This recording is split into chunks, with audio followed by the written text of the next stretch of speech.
रोशन jewellers, अनमोल रिश्तों के लिए।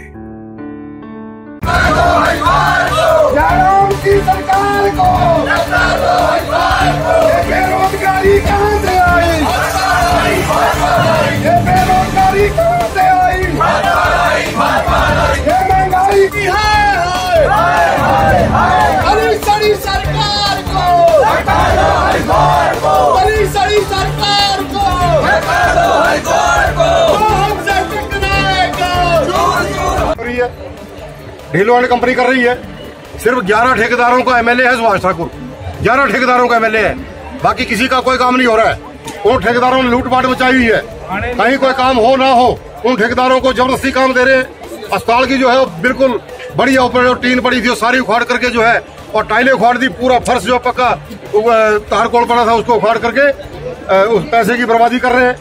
तो ढीलवाड़ कंपनी ने पीडब्ल्यूडी के अंदर तबाही मचाई है। और कोई एक ठेकेदार है जबलियाना की तरफ से, उधर आईपीएच के अंदर तबाही मचाई है। और जो दो हैं बनकाटू, राजेंद्र कुमार और रमन, इन दोनों ने जो है सारे जंगल तबाह कर दिए। हम नाम ले रहे हैं, जंगल बता रहे हैं कि फलाना जंगल फलाना ठेकेदार ने काटा। तो क्या कारण है कि पुलिस डिपार्टमेंट जो है उनको अरेस्ट नहीं कर पा रही है? पुलिस डिपार्टमेंट ने बीओ गार्ड के ऊपर कोई एक्शन नहीं लिया। तो इन बातों को लेकर के आज हम यहाँ पे भ्रष्टाचार को लेकर के, कि जो भ्रष्टाचार व्यापक रूप में या व्यापक रूप इसने ले लिया चुनावों के वक्त में आकर के, हम तब यहाँ पर बैठे हैं कि हमारी आवाज जो है बिलासपुर की जनता सुने, हमारी आवाज हिमाचल प्रदेश के लोगों के पास जाए और ताकि आने वाले समय में जो है इनको मुंह तोड़ जवाब मिल सके। ये झूठ का पुलिंदा है भारतीय जनता पार्टी, इसके नेता जो है झूठ का पुलिंदा है। इनके झूठ के पुलिंदे को जो हम जनता के बीच में उजागर कर रहे हैं और शांतिपूर्ण तरीके से आज हमने अपना यहाँ पे प्रदर्शन रखा है। मुख्यमंत्री नहीं भी आए तो कोई बात नहीं, हम अपनी आवाज को यहाँ पे रखेंगे और जनता के माध्यम से जो है इनका प्रसार करेंगे आने वाले समय में। आज हमने पूर्व निर्धारित कार्यक्रम के मुताबिक मुख्यमंत्री जयराम जी का घेराव रखा था, क्योंकि वो जब भी बिलासपुर में आए झूठ बोल करके गए, झूठी घोषणाएं करके गए। जेपी नड्डा जी के होर्डिंग बड़े बड़े लगाए गए हैं पूरे शहर के अंदर, जैसे मानो ने उन्हें आसमान से तारे तोड़ करके बिलासपुर को दे दिए। जेपी नड्डा जी अपने चुनाव क्षेत्र को, बीजेपुर को, गेड़वी को और सदर को नहीं मिला सकते। गेड़वी के अंदर उनका घर है, सदर चुनाव क्षेत्र के अंदर वो चुनाव लड़ते रहे। और डबल इंजन की सरकार है, डबल इंजन की सरकार के वो मुखिया है। और मुखिया होने के बावजूद वो बिलासपुर की नदी के ऊपर, सतलुज नदी के ऊपर एक बैरिलोना का पुल नहीं बना सके। और उस पुल का शिलान्यास वीरभद्र जी ने किया। उसका एस्टीमेट भेजा था दिल्ली को कि केंद्र सरकार बजट मुहैया कराए। बजट कम होता था प्रदेश सरकार के पास। और इंदिरा गांधी जी के समय में भी अलीखड़ पुल की डिमांड उठी थी, तब भी वीरभद्र जी ने दिल्ली को प्रस्ताव भेजा था, इंदिरा गांधी जी ने उस पुल के लिए पैसा दिया था। आज चुनावों के वक्त में एम्स का शिलान्यास करने के लिए नड्डा साहब मोदी जी को लेके आए 5 दिन पहले, और उस रैली के अंदर लूणू मैदान के अंदर रैली हुई जहां से पुल पार को पड़ना है, बैरिलोना पुल। लेकिन जेपी नड्डा जी और मुख्यमंत्री जी, कोई भी भारतीय जनता पार्टी का नेता उनसे पैसे नहीं मांग सका पुल के लिए, और वो पुल नहीं बना सके। कृत्रिम झील का हमने एस्टीमेट भेजा है, उसका ये पैसा नहीं उन्होंने दिया। 4.5 साल बीत गए इनके।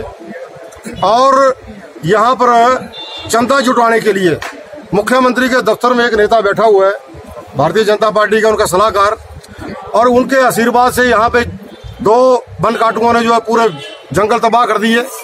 वन मंत्री का आशीर्वाद उनको प्राप्त है। हमने कहा था, जहाँ हम मुख्यमंत्री को कह रहे थे कि आपका वन मंत्री सरेआम जंगल कटा रहा है, मलोट का जंगल कट गया और दखेतर का जंगल कट गया, अमरपुर का जंगल कट गया, बघेड़ के पास जंगल कट गया, हेटीधार का जंगल कट गया, डांगू बीट का जंगल कट गया। कोई भी एक्शन भारतीय जनता पार्टी की सरकार ने नहीं किया, क्योंकि चंदा जुटाओ, काम हो ना हो जंगल काटो, लेकिन चंदा जुटाओ, वन मंत्री को पैसे दो। मुख्यमंत्री के दफ्तर में जो इनका एक अधिकारी सलाहकार बैठा है, जो भी सपने पालता है कि मैं बिलासपुर से चुनाव लड़ूंगा, तो क्या बिलासपुर के जंगल काट करके जो है चंदा जुटाया जाएगा? अब इन मुद्दों को लेकर के हम यहाँ पे हड़ताल में बैठे हैं। आज हमने मुख्यमंत्री का घेराव करना था, लेकिन मुख्यमंत्री जी जो है वो बिलासपुर का दौरा टाल गए। हालांकि वो 5 बजे उन्होंने शिमला में आना है वापिस उत्तराखंड से, लेकिन 5 बजे के बाद भी यहाँ पे यदि आना हो तो 7-8 मिनट हेलीकॉप्टर में यहाँ पे आने को लगते हैं। लेकिन वो जानबूझ करके सामना नहीं कर सकते, जो झूठी घोषणा उन्होंने की उसका सामना नहीं कर सकते। जो भ्रष्टाचार जो भ्रष्टाचार भारतीय जनता पार्टी के शासन में चल रहा है, जंगल काटे जा रहे हैं। पीडब्ल्यूडी के अंदर जो है ढीलो हैंड कंपनी जिन्होंने तबाही मचाई हुई है, एमएलए का पूरा आशीर्वाद उनको है, जेपी नड्डा का पूरा आशीर्वाद उनको है। जेपी नड्डा के साथ फोटो खिंचवाते हैं। आज नड्डा की जगह जगह इन्होंने जो है ये इश्तेहार लगाए हैं, पोस्टर लगाए हैं, होर्डिंग लगाए हैं। हम जेपी नड्डा से जानना चाहते हैं, भारतीय जनता पार्टी की सरकार से जानना चाहते हैं कि जेपी नड्डा ने इस क्षेत्र के अंदर कौन सा काम किया है। एम्स का जो है वो झूठी जो है वो वाहवाही लूटने के लिए ओपीडी का उद्घाटन करके चले गए, अधूरी ओपीडी का। अब क्या हो रहा है, अब जो है एम्स से पेशेंट रेफर होता है बिलासपुर को। पहली बार ऐसा हो रहा है, देश का सर्वोच्च संस्थान एम्स से पेशेंट रेफर होगा बिलासपुर को, बिलासपुर से शिमला को, और रास्ते में जाकर के पेशेंट की जो है मृत्यु हो जा रही है। तो ऐसे एम्स का जो है झूठी वाहवाही लूटने के लिए नड्डा साहब आ रहे हैं। पहले रेता पूजन करते रहे, फिर बजरी पूजन कर दिया। 3 बार आकर के जो है जेपी नड्डा ने जो है बिलासपुर के अंदर आकर के जो है वो इस एम्स के नाम के ऊपर जो है तीन शिलान्यास और उद्घाटन कर दिए। जबकि एक संस्थान का एक शिलान्यास होता है। एक शिलान्यास किया मोदी साहब ने, दूसरा रेता पूजन किया जेपी नड्डा ने, उसके बाद बजरी पूजन किया जेपी नड्डा ने, उसके बाद ओपीडी का बिना किसी मशीनरी के, बिना किसी इंतजाम के जो है उसका अधूरा उद्घाटन कर दिया। अब उनके होर्डिंग लगाए हैं प्रशासन ने और सरकार ने। हम ये जानना चाहते हैं कि ऐसा कौन सा काम किया आपने? पुल को आपने पैसे नहीं दिए, कृत्रिम झील को आपने पैसे नहीं दिए। तो रखे सा अभिमान, पिया तो बीती यादों से नाता सहेजना सीखा, हाथ थाम कर जिनके चलना सीखा, गिरने लगती जब तो उनसे संभलना सीखा,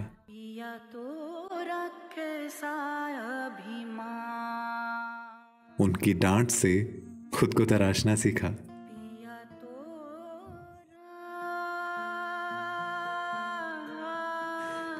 घर से दूर होकर भी दिल को हमेशा यह एहसास रहता है, उनका प्यार और फिक्र हमेशा मेरे साथ रहता है।